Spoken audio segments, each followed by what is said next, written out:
Credit score কিংবা CIBIL score আপনারা বিভিন্ন ধরনের ভিডিওতে কিংবা বিভিন্ন ধরনের নিউজে কিংবা বিভিন্ন ধরনের নিউজ পেপারে অবশ্যই এই ক্রেডিট স্কোর কিংবা সিবিল স্কোরের সম্বন্ধে শুনেছেন।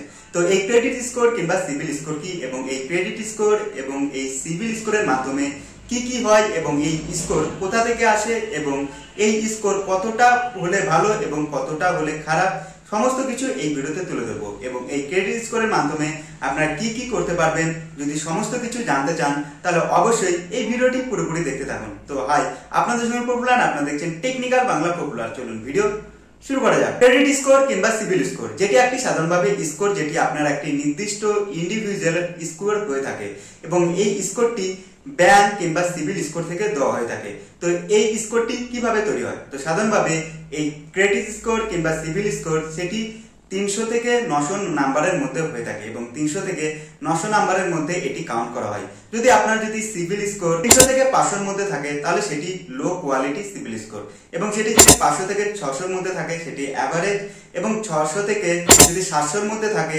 তাহলে সেটি গুড এবং 700 থেকে 800 এর মধ্যে থাকলে সেটি এক্সেলেন্ট। মানে ক্রেডিট স্কোর যত বেশি হবে ততই আপনারা ব্যাংকে থেকে বিভিন্ন ধরনের সুযোগ সুবিধা পেয়ে থাকবেন এবং বিভিন্ন ধরনের লোন নিতে পারবেন। তবে এই ক্রেডিট স্কোর যদি অনেক লো থাকে, যেমন 300 থেকে 500 এর মধ্যে থাকে, তাহলে ব্যাংক থেকে আপনারা কোনো সুযোগ সুবিধা পাবেন না কিংবা পার্সোনাল লোন পাবেন না কিংবা বিভিন্ন জায়গাতে আপনারা টাকা উঠাতে পারবেন না। তো এই ক্রেডিট স্কোর কিভাবে তৈরি করা হয়? তো ক্রেডিট স্কোর সাধারণভাবে আপনাদের লেনদেন, মানে ব্যাংকে কতটা পরিমাণে লেনদেন করছেন এবং বিভিন্ন ধরনের ক্রেডিট কার্ড আপনারা ইউজ করছেন কিনা কিংবা বিভিন্ন ধরনের এটিএম কার্ড ইউজ করছেন কিনা কিংবা আপনারা ব্যাংকে থেকে লোন নিয়েছেন এবং সেই লোনটি সময় মতো রিপে করেছেন কিংবা জমা দিয়েছেন কিনা তার উপরে নির্ভর করে একটি স্কোর তৈরি হয়। সেটিকে আপনার ক্রেডিট স্কোর কিংবা সিবিল স্কোর বলতে পারেন এবং এটি তৈরি করে ব্যাংকের একটি গভর্নমেন্ট সংস্থা যেটি হচ্ছে সিবিল স্কোর। মানে সিবিল একটি সংস্থা আছে যেটি গভর্নমেন্টের একটি সংস্থা এবং আপনার পার্সোনাল আইডি থেকে আপনার লেনদেন কিংবা আপনার ক্রেডিট স্কোর থেকে সেটি একটি স্কোর তৈরি করে, সেটিকে আপনারা ক্রেডিট স্কোর কিংবা সিবিল স্কোর বলতে পারেন।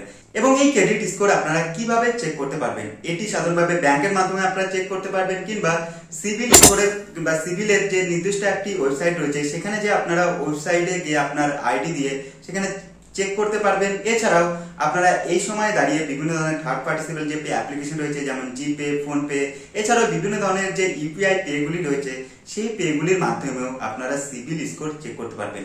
এবং আপনার যদি সিবিল স্কোর লো হয় সেটির কারণ হচ্ছে আপনারা ইএমআই নিয়েছিলেন কিংবা সময় মতো আপনারা রিপে করেননি কিংবা টাকা জমা দেননি কিংবা ব্যাংক থেকে আপনারা লোন নিয়েছিলেন সেই টাকাটি এখন পর্যন্ত জমা দেননি এবং জমা দিলেও সেটি সময়ের শেষে জমা দিয়েছেন।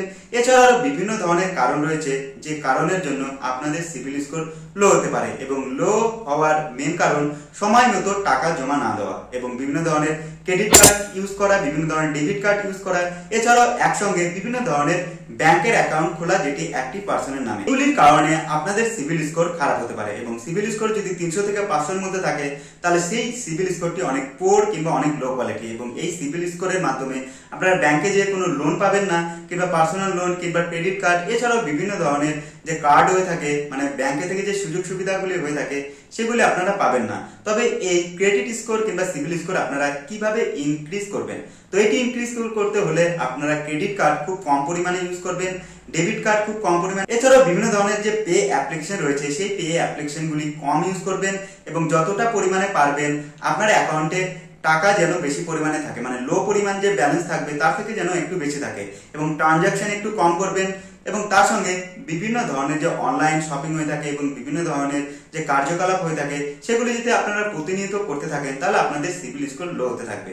এবং যদি ব্যাংকে যে আপনারা প্রতিনিয়ত টাইম মতো টাকা জমা দেন কিংবা লোন নিয়েছেন সেই লোনের টাকা যদি সময় মতো জমা দিয়ে থাকেন এবং ক্রেডিট কার্ড নিয়েছেন সেই ক্রেডিট কার্ডের যে মেয়াদ সেই মেয়াদ ফুরোনোর আগে যদি আপনারা টাকাটি সেটি ফুল করে দেন কিংবা রিপে করে দেন তাহলে আপনাদের সিবিল স্কোর ঠিক থাকবে। এছাড়াও যদি আপনারা বিভিন্ন ধরনের ব্যাংকের অ্যাকাউন্ট একসঙ্গে ইউজ করেন সেটির কারণে আপনাদের সিবিল স্কোর লো হতে পারে, কারণ বিভিন্ন ব্যাংকে আপনার স্কোরটি আলাদা হয়ে থাকবে। দেখা যাচ্ছে একটি ব্যাংকে আপনার ভালো পরিমাণে ট্রানজাকশন করছেন, আরেকটিতে ভালো পরিমাণে ট্রানজাকশন করছেন না, কিংবা একটি অ্যাকাউন্টে দেখা যাচ্ছে 2-3টি ক্রেডিট কার্ড নিয়েছেন, এছাড়াও বিভিন্ন ধরনের অ্যাকাউন্টে বিভিন্ন ধরনের কার্যকলাপ করছেন। তো এই কারণে ক্রেডিট স্কোর কিংবা সিবিল স্কোর লো হতে পারে এবং লো হলে আপনারা ব্যাংক থেকে ভালো পরিমাণে সুযোগ সুবিধা পাবেন না। তো যতদূর পারবেন আপনার ক্রেডিট কার্ড কম ইউজ করবেন এবং তার সঙ্গে ব্যাংকের বিভিন্ন ধরনের নিয়ম কানুন মেনে চলবেন, তাহলে আপনাদের ক্রেডিট স্কোর ভালো থাকবে। যদি 500 থেকে 600 কিংবা 600 থেকে 700 এর মধ্যে থাকে তাহলে আপনি একটি ভালো ক্রেডিট স্কোরের সঙ্গে থাকবে এবং এই ক্রেডিট স্কোরের মাধ্যমে বিভিন্ন ধরনের কার্যকলাপ করতে পারবেন।